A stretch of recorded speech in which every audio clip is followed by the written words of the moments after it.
প্রতিশোধের নেশায় উন্মত্ত পাকিস্তান ভারতের চারদিক থেকে আক্রমণ করছে।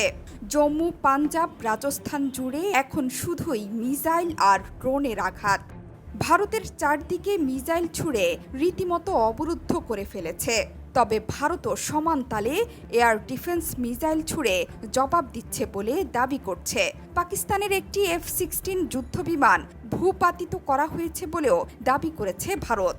সব মিলিয়ে ভারতের জম্মু কাশ্মীর, রাজস্থান এবং পাঞ্জাবের আকাশে চলছে এই মুহূর্তে ধুন্ধুমার লড়াই।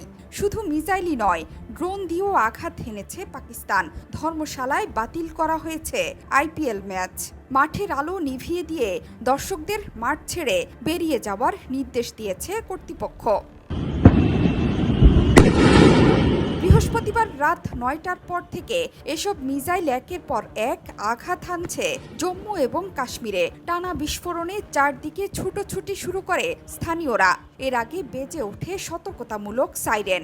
আখনুর সাম্বারের মানুষ দেখছেন কিভাবে উড়ে আসছে একের পর এক মিসাইল আর ড্রোনের স্রোত, যেগুলো পাকিস্তানের আকাশসীমা পেরিয়ে এসে পড়েছে ভারতের স্থাপনায়। এসব এলাকা পুরোপুরি ব্ল্যাক আউট করে দেওয়া হয়েছে। সক্রিয় করা হয়েছে ভারতের আকাশ প্রতিরক্ষা ব্যবস্থা।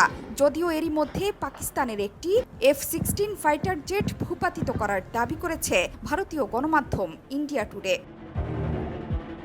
গণমাধ্যমগুলো বলছে পাকিস্তান মোট 8টি ক্ষেপণাস্ত্র ভারতের দিকে ছুড়েছে। লক্ষ্যবস্তু জম্মু বিমানবন্দর, সাম্বা, আরিসপুরা, আরিনা এবং আশপাশের এলাকা। আকাশ প্রতিরক্ষা ব্যবস্থা S-400 দিয়ে এই ক্ষেপণাস্ত্রগুলো প্রতিহত করা হয়েছে বলে দাবি করছে ভারত। এরই মধ্যে জম্মু বিশ্ববিদ্যালয়ের সামনেও দুটো পাকিস্তানি ড্রোন গুলি করে ভূপাতিত করা হয়েছে। বন্ধ আছে মোবাইল নেটওয়ার্ক। জম্মু বিমানবন্দর, পাঠানকোটের বিমান ঘাঁটিতে বাজছে অনবরত সাইরেন। শহরের নানা প্রান্ত থেকে পাওয়া যাচ্ছে বিস্ফোরণের শব্দ।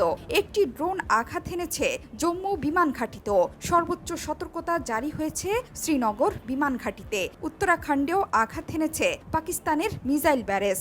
জম্মু, পাঠানকোট ও পুঞ্চে টানা সাইরেন বেজে চলেছে। ভারতের হামলার বদলা নিতে বুধবার গভীর রাতে ভারতের 15 জায়গায় সেনা ছাউনিকে টার্গেট করেছিল